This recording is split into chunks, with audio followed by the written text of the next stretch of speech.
Olá, seguidores do Facebook, do Instagram. Estou hoje aqui com o reitor da Universidade Federal de Roraima, Geraldo Ticianelli. É um prazer estar aqui com o Geraldo.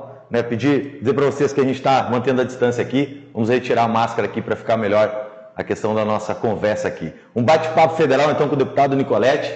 É importante a gente trazer aqui o nosso reitor. A gente tem hoje orgulho de ter uma universidade federal aqui no estado. E a gente tem visto o excelente trabalho que o senhor tem desenvolvido aqui dentro da nossa universidade. É claro que tem todos os pró-reitores, onde a gente também agradece e parabeniza pelo excelente trabalho, os funcionários, os colaboradores. Mas hoje a gente vai bater um papo aqui bacana para conhecer um pouquinho também o nosso reitor, saber de onde ele é, quais que são... Eu sei que ele é graduado e doutorado também em ciência, então é importante saber também um pouquinho da vida dele. Então, seja bem-vindo aqui ao nosso Papo Federal. Bom. Obrigado, deputado. Eu acho que é importante essas orientações iniciais, que ainda estamos numa pandemia. Então, essas orientações de distanciamento social, para que nós possamos nos proteger, é muito importante. Bom, primeiro te agradecer pela oportunidade de estar hoje aqui no Papo Federal. Eu sempre comento que é um dever do gestor público da satisfação das ações. E a Universidade Federal ela tem uma importância muito grande para o nosso Estado, tanto no aspecto de formação, no aspecto de atividades de extensão, mas principalmente por mudar a realidade na qual ela está inserida. Isso é o motivo da nossa existência. Então, assim, eu agradeço imensamente essa oportunidade. Então, Geraldo, você nasceu onde? É mineiro? Não, eu nasci em Ibitinga, estado de São Paulo, mas eu fui criado numa cidadezinha próximo de Presidente Prudente. No estado de São Paulo diz que quando você mora numa cidade pequena, você fala perto de. Então é uma cidade de 15 mil habitantes, próximo de Presidente Prudente, onde eu me formei. Me formei na Unesp, em Fisioterapia e Educação Física, duas graduações conjuntas. Me mudei para Cuiabá, na qual fiquei 16 anos, onde eu fiz meu mestrado, início do meu doutorado em Uberlândia, Minas Gerais, onde meu doutorado foi em Ciências, na Universidade Federal de Uberlândia. E aí eu tive uma oportunidade de desenvolver um projeto educacional no Estado, que foi a montagem de uma instituição privada, na qual eu tenho muito orgulho de ter participado desse projeto que me desenvolveu profissionalmente e me permitiu trazer minha família e conhecer esse belíssimo Estado. Então, ao longo dos anos, ganhei o título de cidadão boavistense, medalha de honra ao mérito Rio Branco, e a educação tem sido minha vida aqui nesse Estado. Dentro da Universidade Federal, você foi professor, trabalhou em qual área dentro da universidade? Eu sou professor ainda, eu continuo mesmo na condição de reitor, eu continuo fazendo minha atividade de docente, tanto da graduação quanto do mestrado. Sou professor efetivo do curso de medicina, estou cumprindo o meu mandato dentro do processo e depois retornamos às nossas atividades. Bom, bacana. A gente tem visto que a Universidade Federal, hoje, infelizmente, o governo federal deu uma contingenciada na questão dos repasses, e isso é de extrema importância para que você possa tocar a sua gestão. Eu, como deputado federal, tenho colocado vários recursos dentro da universidade, assim como outros parlamentares também, e a gente louva aqui alguns senadores, alguns deputados federais também que colocam um recurso, porque a gente precisa realmente fortalecer o ensino superior aqui. E eu queria que você falasse um pouquinho dessa importância de estar chegando o recurso federal, do desafio que você encontrou, pegou uma pandemia, onde realmente é algo que nunca tinha acontecido na história do mundo, não só do nosso país. Então, quais são esses desafios e da importância do recurso federal também? Bom, o primeiro desafio foi a questão da saúde pública. E a grande questão em relação à pandemia do Covid-19, que não existia nenhum benchmark, nenhuma boa prática anterior que nós pudéssemos replicar. Então, nós estamos aprendendo diariamente, praticamente todo dia nós tínhamos uma nova determinação federal, tivemos que nos reaprender o processo de ensino-aprendizagem, tivemos uma parceria que eu sempre agradeço. Eu até brinco que o reitor pode muito, mas não pode tudo, porque quem realmente normatiza a universidade são os conselhos. Nós temos 3 conselhos bastante atuantes, que é o Conselho Diretor, o Conselho de Ensino, Pesquisa e Extensão e o Conselho Universitário, que é o CUNE. Então, todas as decisões da universidade são feitas de forma muito democrática. Então, nós tivemos esse primeiro desafio, que foi o desafio da saúde pública. que com o advento da vacina agora nós começamos a ter um cenário de retorno.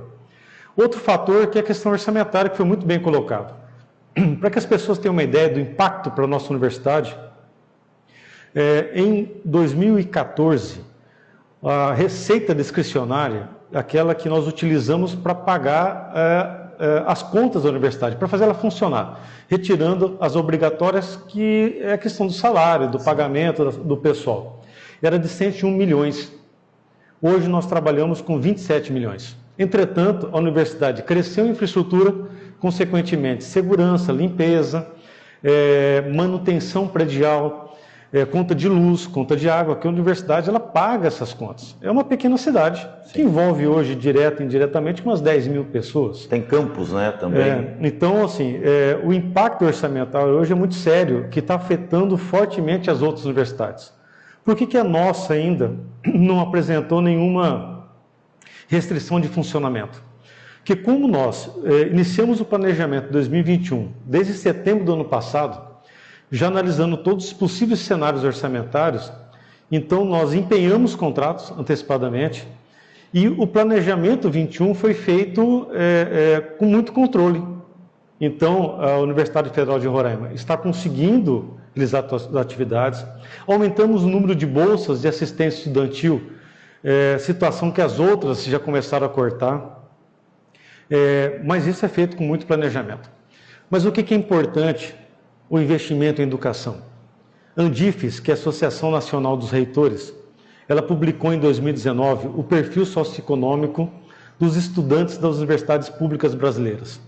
E 70% desses estudantes, a família não ganha o salário mínimo e meio. Então, a única permanência desses jovens para mudança total ou parcial da renda familiar é um diploma. Então, a permanência deles se faz através dos investimentos da educação pública brasileira. Então, quando você corta o recurso, e corta o recurso de permanência, e principalmente de acesso, é muito sério para um país que precisa desenvolver. Correto.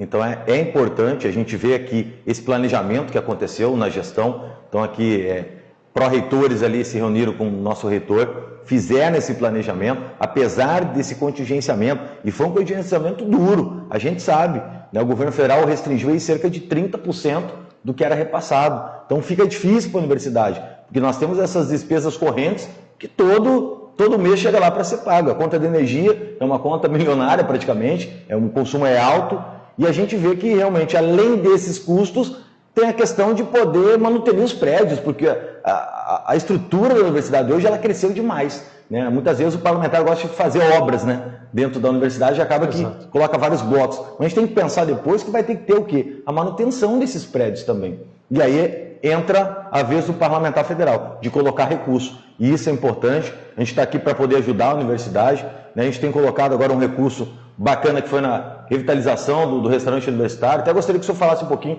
sobre essa questão dos recursos também. Eu quero aproveitar e lhe agradecer. Eu acabei de comentar.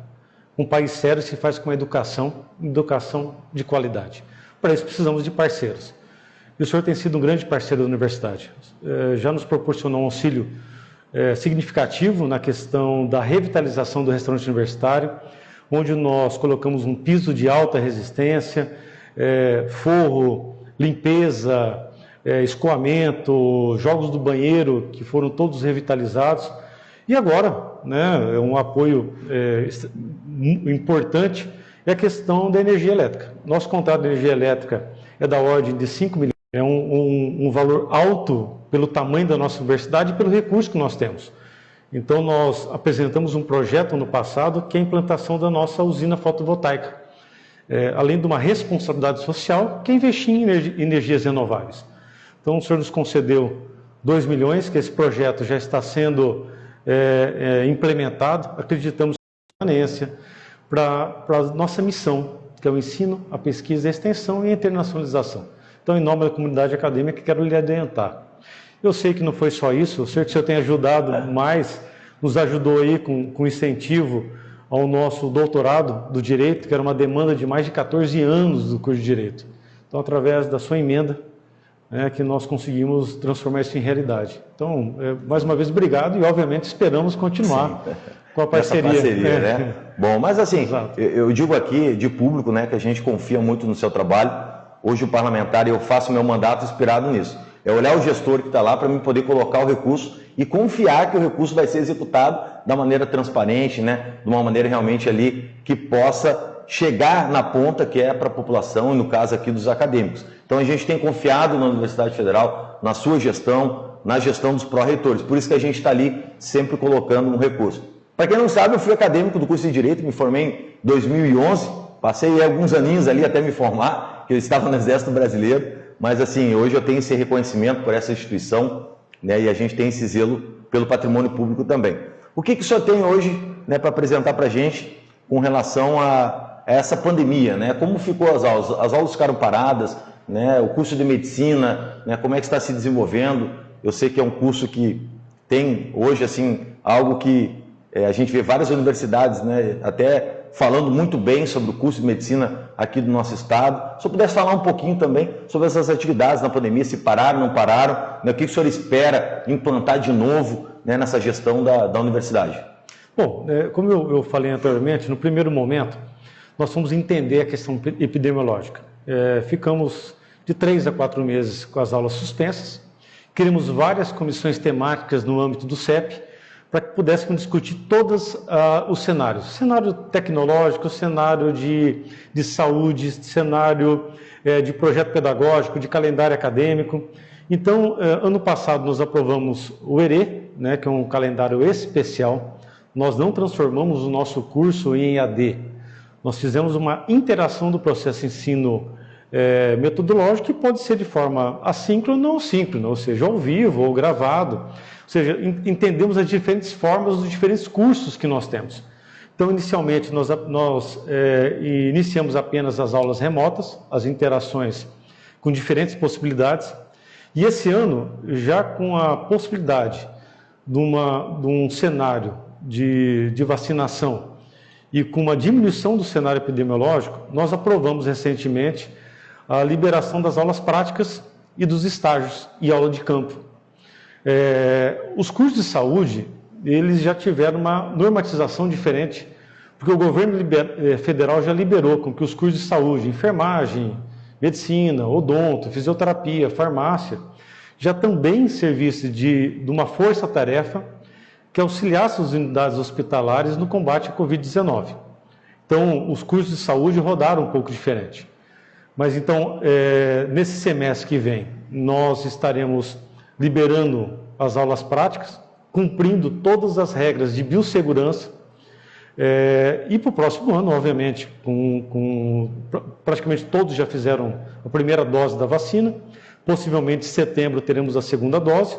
Teremos o tempo de imunização, que é por volta de 2 a 3 semanas, mas eu acredito que no próximo ano já podemos discutir um possível retorno, se nenhum cenário for diferente do que nós estamos conversando hoje. Como é que ficou, Geraldo, a questão do vestibular? O vestibular, ele acontece todos os anos, como é que está esse calendário com relação aos vestibulares? Nós tivemos um adiamento de forma muito segura, muito madura. Você falou dos pró-reitores, é importante dizer que na nossa gestão, todos os gestores, independente de pró-reitorias ou diretorias, eles foram análises técnicas e não políticas. Importante. Como na nossa campanha, foi uma campanha enxuta e sem prometer cargos, nós tivemos a liberdade de escolher por análise curricular, com aderência à pasta que estava assumindo. Então, as nossas discussões são discussões muito técnicas. Então, os nossos gestores são muito competentes na área de atuação. Então, naquele momento, nós achamos que não era prudente, a nossa curva nosso cenário epidemiológico estava muito alto, então nós suspendemos o processo seletivo do ano passado, marcamos para, salvo engano, em fevereiro, talvez eu possa estar enganado, o cenário também não estava propício e fizemos ele agora em março.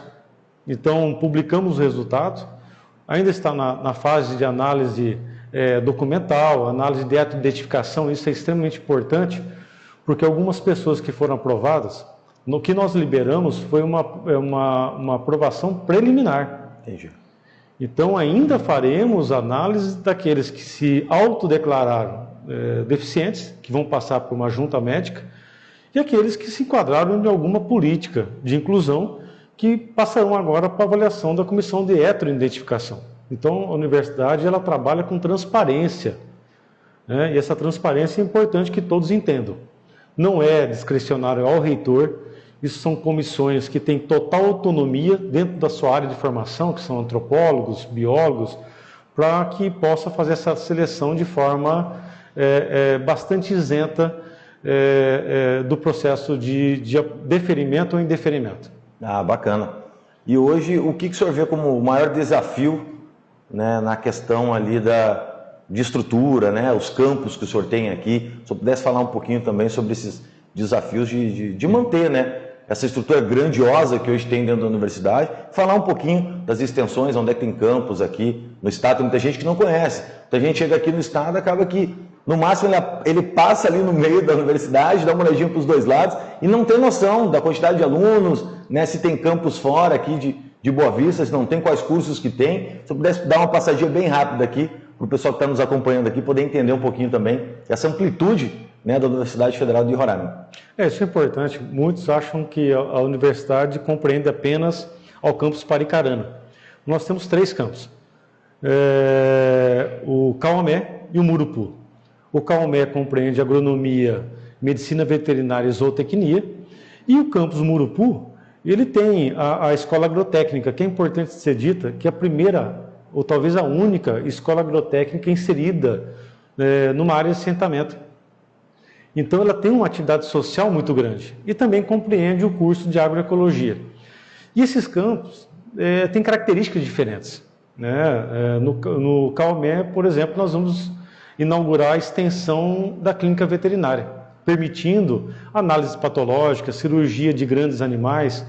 Então, ele requer um planejamento e aquisição de produtos muito diferenciados.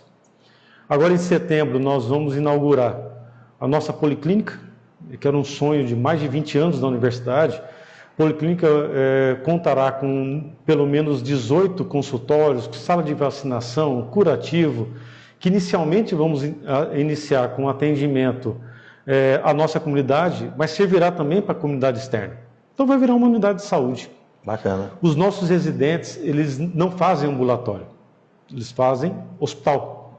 Então a ideia é com que os residentes possam fazer o ambulatório na nossa policlínica e essa policlínica prestar o atendimento. Então nós temos uma multiplicidade de ações e de serviços à comunidade que não compreende só o Paricarana e não compreende apenas o ensino. Então muitos falam, a universidade está parada. Nós não estamos parados. Na verdade, nós nunca paramos. Importante. Nós apenas mudamos a forma de interação do ensino. Mas a pesquisa, a pós-graduação, a extensão, os projetos sociais, ajuda ao homem do campo, a prestação de serviços da educação básica, que não pode esquecer também que nós temos um colégio de aplicação e a escola agrotécnica. Correto. Então nós temos a EBTT, educação básica, técnica e tecnológica. Então a universidade ela é um ser vivo, né? E por isso que precisa de apoio da sociedade. A sociedade precisa entender desse trabalho social. E eu acho muito importante isso. A gente fala em social, se entregar para a população, né, onde o senhor fala ali da policlínica, de atendimento, às vezes, jurídicos, né, que os acadêmicos de direito estão fazendo, os técnicos, os engenheiros. Eu acredito que tem feito um papel fundamental também junto à população. É que nem o Exército Brasileiro, né, ele está sempre sendo a mão amiga ali ajudando, e a universidade é da mesma maneira. Ajuda muito, só que às vezes as pessoas acabam não vendo esse trabalho. Quantas pró-reitorias a gente tem hoje? São quantos pró-reitores? Hoje a universidade conta com 7 pró-reitorias, né?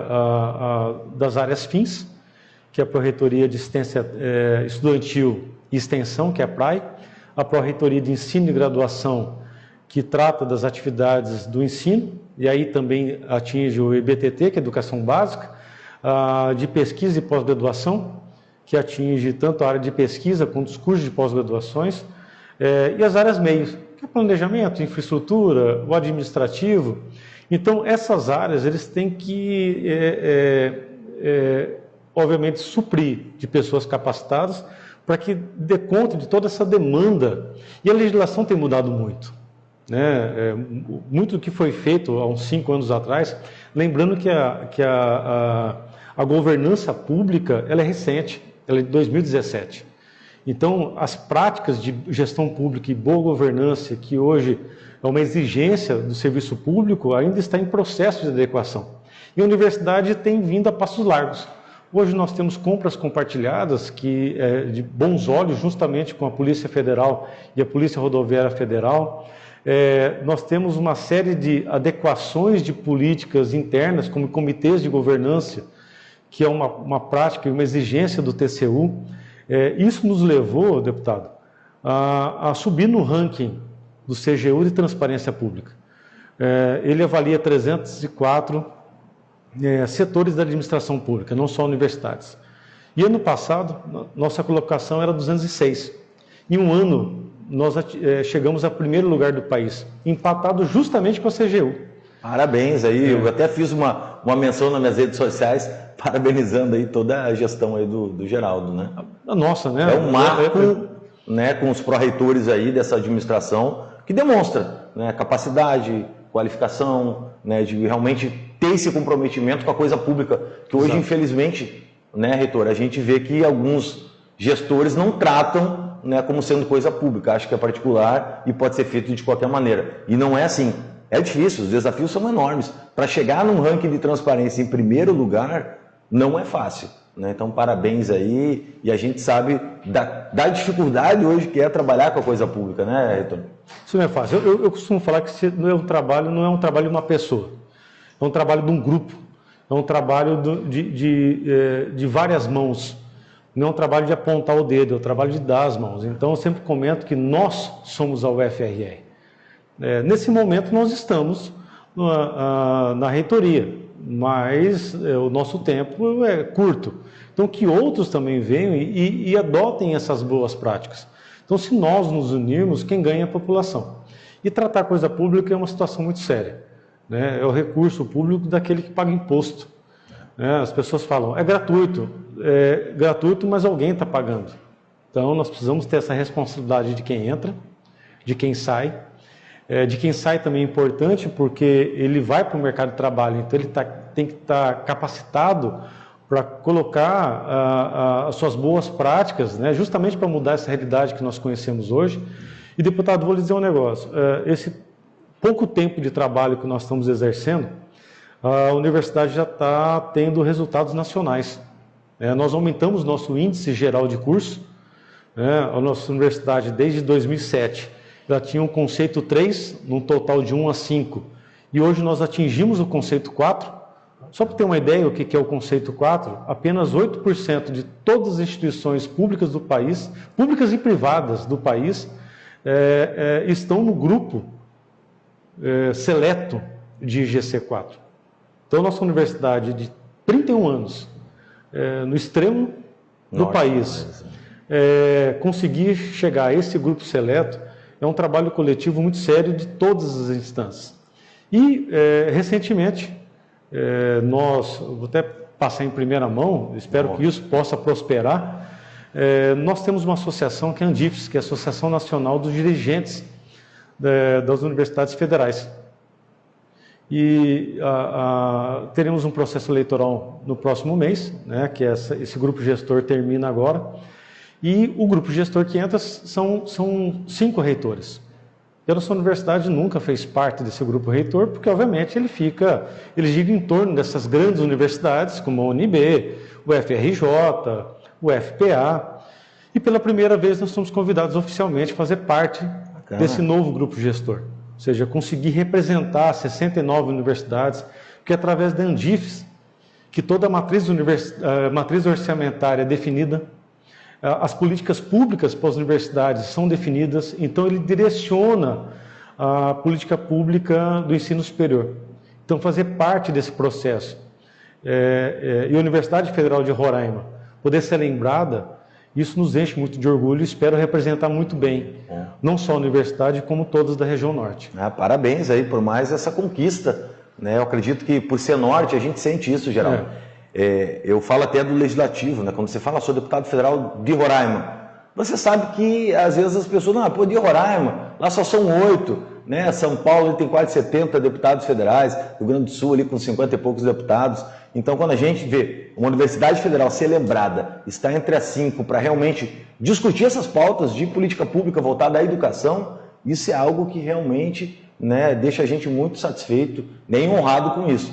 A gente vai chegando agora para o final, né? Eu gostaria de agradecer aqui, né, por o senhor ter explicado um pouquinho sobre a Universidade Federal. Muitas vezes as pessoas não entendem como funciona e eu acho que isso é muito importante. Esse Papo Federal não tem nenhum vínculo político, é um bate-papo aberto, né, com gestores, e a gente acredita que contribui muito com a população isso. A população precisa conhecer, saber realmente o que o reitor tem de atribuição, né, o que a universidade tem trazido aqui para o nosso estado, para o nosso município, e a gente coloca o nosso mandato sempre à disposição. E eu parabenizo aqui não só o reitor, mas todas as pró-reitorias, todos os gestores lá dentro da universidade, porque são apolíticos. Lá eles não trabalham com bandeira partidária. Assim como tem um deputado de Nicolete colocando recurso, tem outros deputados, tem outros senadores, todos ajudam a Universidade Federal. E isso é muito importante, né? Eu me sinto muito honrado de estar ajudando, mas eu sei e sempre incentivo os colegas também a estarem colocando recurso lá dentro. Então, parabéns por fazer esse trabalho de não colocar política lá dentro, né, de realmente pensar na coisa técnica, né, em trabalhar em prol ali dos estudantes e da sociedade. Então, vou deixar um espaço para as suas considerações finais também. Obrigado. Eu ia exatamente finalizar com a tua observação. Nós não trabalhamos com nenhum viés político, né? A minha conduta é essa, de todos os pró-reitores também. Por isso que nós temos a possibilidade de conversar com todos. Vou em todo quanto é programa, bate-papo, conversa, justamente pela essa prestação de conta. Nós temos muito ainda a falar, muito ainda a fazer.